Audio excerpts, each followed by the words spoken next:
So hi everybody and welcome back to this C++ tutorial series for absolute beginners. This is video 193 and in this video we are talking about the static cast keyword. So this one, and let's read what it means. It says here converts between types using a combination of implicit and user-defined conversions. What an implicit conversion is, we learned this one in our last video. That was that when the compiler is converting it, and important is that you know what the compiler is doing behind the scene so that you get not surprises. And this user-defined conversion is when you are creating classes and you are converting from class to class. We have not talked about that. In future tutorials, we will talk about this one more in depth. Let's go to the next point, which is our syntax. It's very simple. It's one line, and the syntax is similar to the other cast keywords here in C++. That's why it's very convenient, but careful, they have different meanings. You can see here are different explanations, and let's see what we have here. First of all, let's make an example. Let's go here. Let's put the syntax here so that we know that we have it, and let's make an example. Very simple. Let's write here double number, assign a double value it, and now my goal is to convert this double, for example, to an integer. And let's write here integer number, and the problem here is double type and int type are not compatible. And very important is, before we make this cast here, you have to understand what's the problem here. What is the problem with double and what is the problem with the integer? Let's finish this one and then I explain you this one. That's very important. But let's finish our casting. So we are just using the syntax here. We write here static cast, and then here is our new type. The new type here is all time the target type where we save it. I will save it in this variable which has a type int, so I probably want an int here as my new type. And the expression here, it's all time. It's all time an expression, which means you will have definitely a type. An expression has per definition all time a type, and important is expression has per definition also a value. So we will have a type and a value. So with other words, I can use this one here because this variable here has a type per definition. Yes, it has. It has a value. Yes, it has. So this one we can use as an expression. This is an example. Double number. So, and that's it. That's very easy to cast. And when I start here, oops, I forget to write here this static cast, and I will do it. Let's print this out so that we can see something as it is, see out. And let's say integer number. So you can see the casting here works, but it is not working very well. What's the problem here? Like you can see, when we are casting from a double to an integer, the decimal points here are cut off. And to understand this a little bit more in detail, we have to understand type size. We have already talked about type sizes. Let me show you this one here.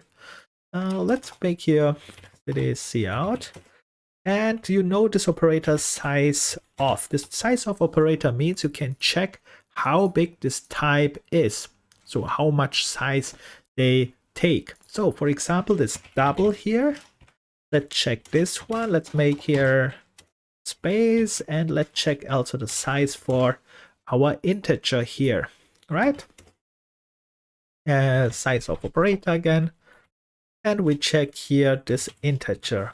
And let's make here perhaps a new line as well, just in case. All right. So, and when I do this one, and let's print this one out, you can see, first of all, you can't see anything, but now you can see here, double has on my machine 8 bytes. These are bytes, because the size of operator gives us a return value in bytes. So I have double 8 bytes, and this integer has 4 bytes. So what I'm trying to do here is I try to use a value. I try to get this value from a double type, and I try to save it in a int type. And interesting is this value here, normally it fits easy to an integer because this value is very, very small. And we learned an integer. Let me show you this one fast here in fundamental types. And we talked about these fundamental types, right, a little bit, and you can see the fundamental types where it's this range. This integer has a range of this one, for example, right? I can put in 2 billion anything, and you can see here, normally that should fit in easy, right? But we get a problem here. The output is still not right. What's the problem? The problem is when this double here, this type, has a special order how to save these values in a double type.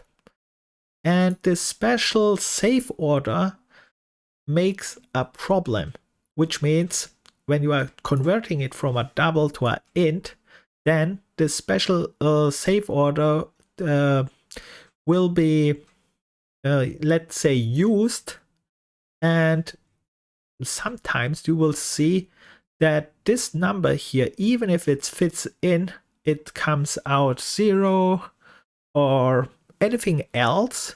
Depends on how first of all how the cast is formed, and also how the, let's say, the type is defined on the machine, because there is something like, yes, the type is defined with internally with big endian, little endian, and something like that. This is a little bit more advanced stuff, but important is that you understand here these are different lengths, right? This is, if you understand this is okay. They have different size, and different size means, when I make here an example with a very bad example, let's say this double has 8 bytes, so I make here let's make here 1, 2, 3, 4, 5, 6, 7, 8, and my integer here has only 4 bytes. And let's make this one here 1, 2, 3, 4. And now this value here is, let's say this value here is saved here exactly, just for, this is not accurate, but just for understanding, anywhere here on the last bits here, right? On the last bytes here. So it is saved here in this block 4.32. Let's say, and you can see if it is saved here and it is converted from here to here, and this one is just using the first 4 bits, you get nothing actually. There is probably 0 or something like that. And this is the general problem with converting types that you have to consider. Depends on how they have created this conversion. If this is allowed, if this is not allowed, how this is done. But this stuff is a little bit more at once. You go a little bit more in technical terms, and instead of using these technical terms, we are just trying to understand it. So in general, that when the type is bigger than the target type, we will lose information. If you understand this, that's okay, because like I show you here, this bigger type here, the value can be stored here anywhere, depends on how they saved it, and then you are trying to save the same value in another format with less bytes. And if there is not a good between conversion program or a little function or whatever, this will cause all-time problems, and in general it is causing problems. And you can see it here in this example. They solved it here in our example so that they said, okay, when you have here a double and you go from a double to a int, we are cutting off the decimal points. That was here the thing what you have to remember. This is just a way of definition how to convert this. All right, if you understand this, that's I think that's enough. And we can go here fast to these examples, but the problem with these examples is here they are talking again about inheritance. We have not talked about inheritance. The only example which you probably understand here is this one here, because all the other examples we have not really talked too much about it. And this one here is similar to example this one what I made here. The only difference is they are using here an R value, which means just the random number, which is a literal, but again it is an expression. Why is this one an expression? Because this one has a type, yes. This one has a value, yes. And an expression is all time defined. It has at least a type, an expression, and this one fulfills the criteria. That's why we can paste it in and convert it like this one. All right. And then there are one more perhaps example which you could understand, which is this one here. This one is just creating enums. Enums are also types, right? These are user-defined types. They are called enum types, but they are still normal types with special values which you are defined here. And there are this enum conversion, and every enumerator here has an integral, equivalent integral. We learned this when we talked about this enums. I hope you remember this. If not, just repeat a little bit enums. And then here you can see we can convert this one as well from int to an enum. And again, behind the scene, there is all time the same problem like this. You are converting from one type to another type, but you are interested in the value. The value is saved, depends on the type.